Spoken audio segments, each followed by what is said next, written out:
Hello friends, welcome to my YouTube channel course grammar में। Friends, आज का topic हम लेके आए हैं कंजक्शन। कंजक्शन ग्रामर का बहुत ही इम्पॉर्टेंट टॉपिक है। मेरे हर वीडियो में यही आप सुनेंगे कि ग्रामर का ये इम्पॉर्टेंट टॉपिक है। जी हाँ, ग्रामर का जो भी टॉपिक है वो सब इम्पॉर्टेंट है। ग्रामर का एक भी टॉपिक अगर छूट जाता है तो समझ लीजिए आपको ग्रामर। तो कंजक्शन बहुत ही इम्पॉर्टेंट है और ये 9th 10th 11th 12th entrance exam में, हायर एग्ज़ाम में जैसे पेट, टेट, सी टेट, सब में कंजक्शन आते हैं। अब कंजक्शन 2 नंबर 3 नंबर हर जगह आते हैं, तो इसीलिए कंजक्शन जो टॉपिक है इसको जानना बेहद ज़रूरी है। और कंजक्शन बहुत ही आसान है। मेरे हर वीडियो में आप यही पाएंगे, यही सुनेंगे कि ये टॉपिक आसान है।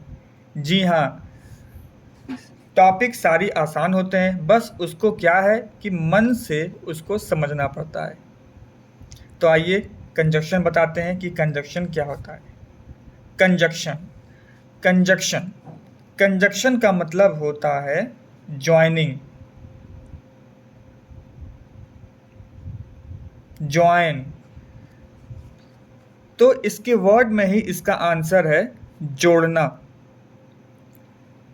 Conjunction is a word, conjunction वह वर्ड है, वह शब्द है which is use to join two words, two sentence, two phrases, two clauses and two sentence. दो वाक्यों को जोड़ता है, उसी शब्द को, उसी पर्टिकुलर वर्ड को हम कंजक्शन कहते हैं। ठीक है, फिर से बोल दे रहे हैं, कंजक्शन एक वर्ड है जो दो वाक्यों को, दो सेंटेंस को जोड़ता है। ठीक है, एक तरीके से आप ये समझ लीजिए, एग्जांपल दे देता हूँ। जैसे ये दुल्हा है, ये दुल्हन है। ठीक है, और जो कंजक्शन है वो पंडित जी हैं। ठीक, पंडित जी का काम क्या होता है? दुल्हा और दुल्हन की शादी कराना, मतलब रिश्ता जोड़ना।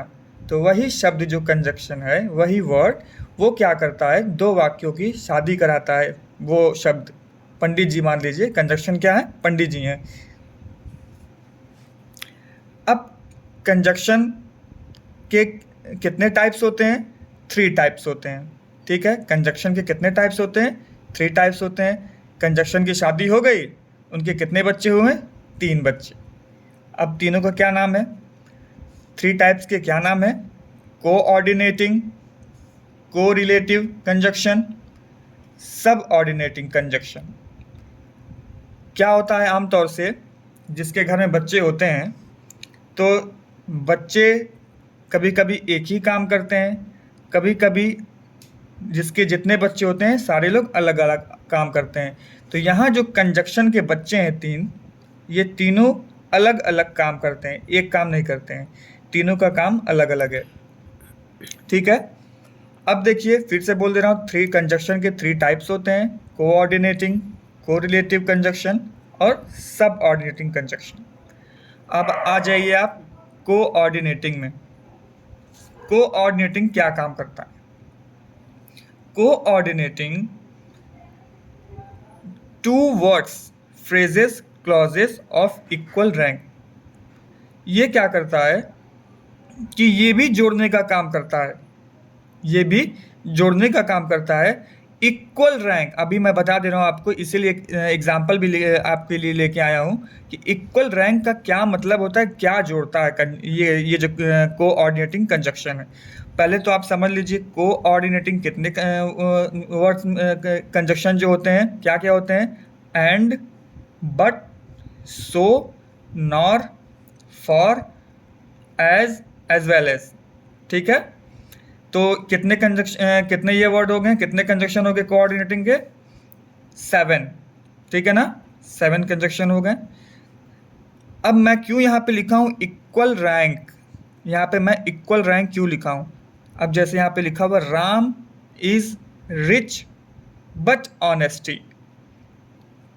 Ram is rich but honesty, यहाँ पे रिच पे भी अंडरलाइन लगाया हूँ, ऑनेस्टी। रिच का मतलब क्या होता है? रिच क्या है ये? अमीर। ऑनेस्टी मतलब ईमानदार। रिच एडवर्ब है, आप जानते हैं। ऑनेस्टी भी एडवर्ब है। इसी को हम एक ही सेंटेंस में, एक सेंटेंस में अगर दो एडवर्ब या एक सेंटेंस में दो एडजेक्टिव या एक सेंटेंस में दो वर्ब आ जाते हैं तो उसी को हम कहते हैं इक्वल रैंक। ठीक है, तो अब यहाँ पे रिच भी एडवर्ब है, ऑनेस्टी भी एडवर्ब है। तो यहाँ पे जब एक सेंटेंस में दो एडवर्ब या दो एडजेक्टिव या दो वर्ब रहेगा तो वहाँ पे हम उस सेंटेंस में हम कौन सा कंजक्शन हम लगाते हैं? कोऑर्डिनेटिंग। क्या लगाएंगे? कोऑर्डिनेटिंग। फिर से रिवाइज कर दे रहा हूँ, जब एक सेंटेंस में दो एडवर्ब, दो एडजेक्टिव या दो वर्ब एक साथ आ जाए एक सेंटेंस में तो वहाँ पे हम कौन सा कंजक्शन लगाएंगे? Coordinating conjunction. ठीक है ना? तो अब देखिए यहाँ पे भी है राम इज रिच, डैश यहाँ पे हो जाएगा ऑनेस्टी।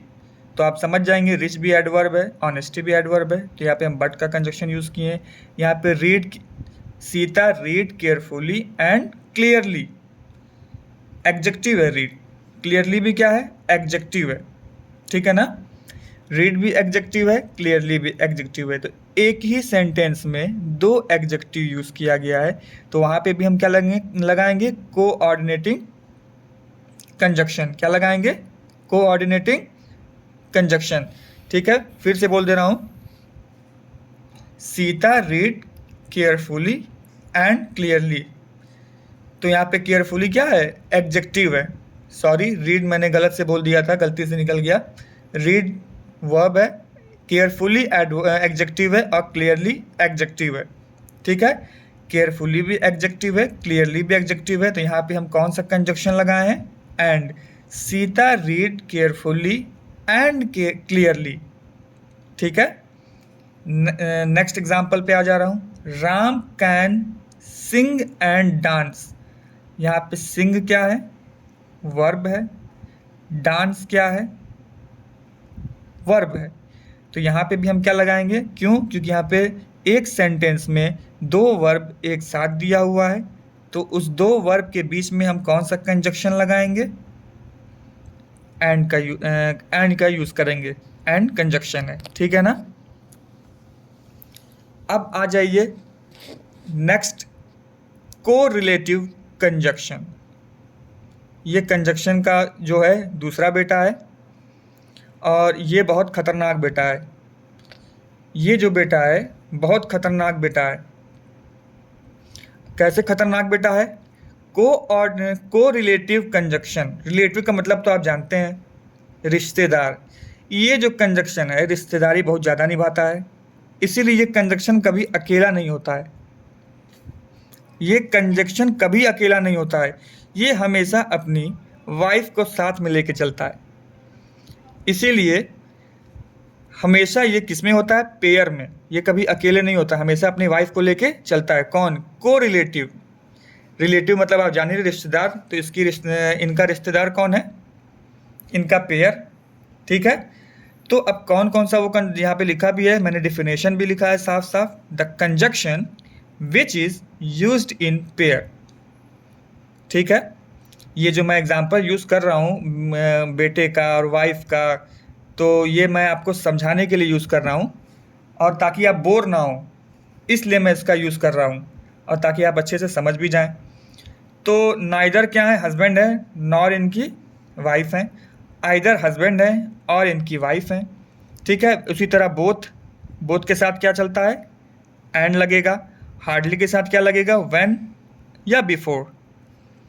नो सूनर के साथ देन लगेगा। हार्डली के साथ एनी लगेगा। एनी के साथ अदर लगेगा। नो के साथ और लगेगा। तो ये सारे कौन से कंजक्शन हैं? को रिलेटिव कंजक्शन है।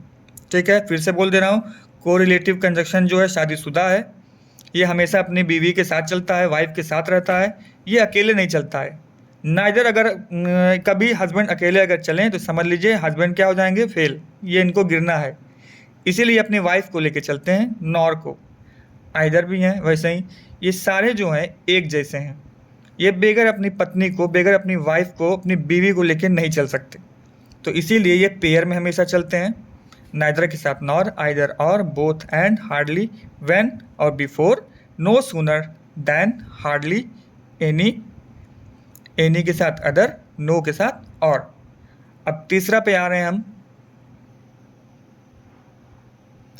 तो थर्ड वाला कौन सा कंजक्शन है? सब ऑर्डिनेट कंजक्शन। तीसरा कंजक्शन कौन सा है? सब ऑर्डिनेट कंजक्शन। तो सब ऑर्डिनेट कंजक्शन क्या है? ये कोई भी सेंटेंस किसी से भी जोड़ लेता है, ये अपना रिश्ता किसी से भी जोड़ लेता है। ये बहुत बढ़िया कंजक्शन है, ये अपना रिश्ता किसी से भी, सबसे जोड़ लेता है। इसी में लिखा हुआ है सब ऑर्डिनेट, ये अपना रिश्ता सबसे जोड़ता है, कोई भी सेंटेंस किसी से भी जोड़ लेता है। तो the conjunction that joins different kinds of words, ठीक है, डिफरेंट काइंड्स ऑफ वर्ड्स। क्या क्या वो वर्ड्स होते हैं? That, if, when, where, what, how, until, unless, while, because. ये इतने कंजक्शन आप याद कर लीजिए कि सब ऑर्डिनेट कंजक्शन क्या क्या होते हैं, इसको आप याद कर लीजिए तो आपका कंजक्शन एकदम तैयार हो चुका है। सब ऑर्डिनेट कंजक्शन जो है किसी से भी, किसी से रिलेशन बना देता है अपना, ठीक है। और ये ये एक सेंटेंस जो है किसी से भी जोड़ लेता है, ये वर्ड बना के, ये अपना ये जो वर्ड है, जो भी एक पर्टिकुलर वर्ड लेके किसी से भी जोड़ लेता है। तो ये आप पर्टिकुलर वर्ड कंजक्शन का जो है सब ऑर्डिनेट कंजक्शन, इसको आप याद कर लीजिए। और याद करने के बाद एक बार फिर पूरा कंजक्शन अच्छे से इसको रिवाइज कर लीजिए, अपने कॉपी में लिख के, रफ कॉपी में लिख के, जहाँ भी लिख के, और अपने दिमाग में एकदम फिक्स कर लीजिए कि कंजक्शन क्या होते हैं, कंजक्शन के कितने टाइप्स होते हैं, कौन से कंजक्शन शादीशुदा है, कौन सा शादीशुदा नहीं है, कौन सा सबके साथ लेके चलता है, कौन अकेले चलता है, कौन अपनी परिवार लेके चलता है, ये सारा इस वीडियो में है। तो अगर हमारा वीडियो आपको समझ में आए तो प्लीज़ इसको सब्सक्राइब करना ना भूलिएगा, ताकि हमारा और भी जो नेक्स्ट वीडियो आए आप तक पहुँचे और अच्छे से आपको समझ में आए। और सब्सक्राइब का बटन दबा दीजिएगा, बेल आइकन दबा दीजिएगा, लाइक और शेयर करना ना भूलिएगा। बस आज का वीडियो बस यहीं तक है। Thank you.